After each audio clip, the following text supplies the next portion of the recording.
It's May 26th, and the strange side of history awaits. Today, we have a mysterious teenager who emerged claiming he spent his life locked in darkness, a family poisoned from within, and a last public execution witnessed by thousands. Let's begin.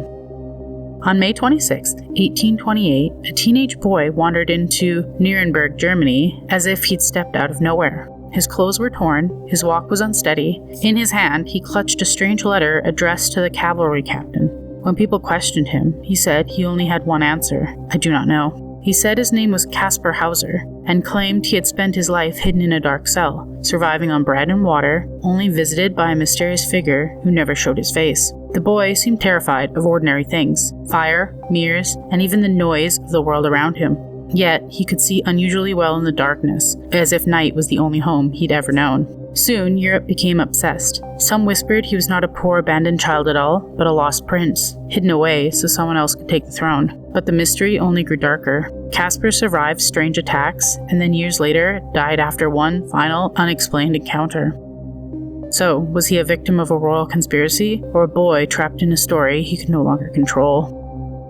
On May 26, 1888, in Philadelphia, a little boy named Willie Whiteling died suddenly after a terrible illness. At first, it looked like another tragedy inside a grieving home, because Willie was not the first. Just weeks earlier, his 9-year-old sister Bertha had died of similar symptoms, and before her, their father John had also been buried after what the doctors believed was a natural sickness. 3 deaths, 3 months, 1 house, and 1 woman was left behind. Her name was Sarah Jane Whiteling. To neighbors, she looked like a mourning wife and mother, but the family doctor began to notice something that would not leave him alone. The deaths had come too close together, the symptoms were too similar, and each time, Sarah stood at the center of it all. So the bodies were exhumed. What investigators found changed everything. Arsenic. Sarah had used rat poison, hidden inside ordinary food and drink, turning her own home into a quiet death trap. When questioned, she confessed, but claimed something darker had pushed her to do it, that the devil had tempted her. At her trial, doctors argued over her mind, her sanity, and whether she understood what she had done, but the courts decided she did.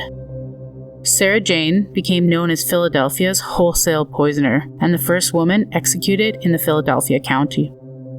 On May 26, 1868, a crowd gathered outside Newgate Prison in London to witness something England would officially never allow again. The man at the center was Michael Barrett, an Irish Fenian convicted for his role in the Clerkenwell bombing, a failed attempt to free imprisoned nationalists that had ended in civilian deaths. But by 1868, public executions had become something darker than justice. They were spectacles. People packed the streets as if attending a show. Some drank and laughed. Writers like Charles Dickinson had already warned that these scenes were not teaching morality, they were feeding cruelty. And on that morning, as Barrett was brought before the crowd, England's long tradition of public hangings reached its final act. 3 days later, the law changed. The Capital Punishment Amendment Act received royal assent, ordering the future executions to be carried out behind prison walls, hidden from public eyes.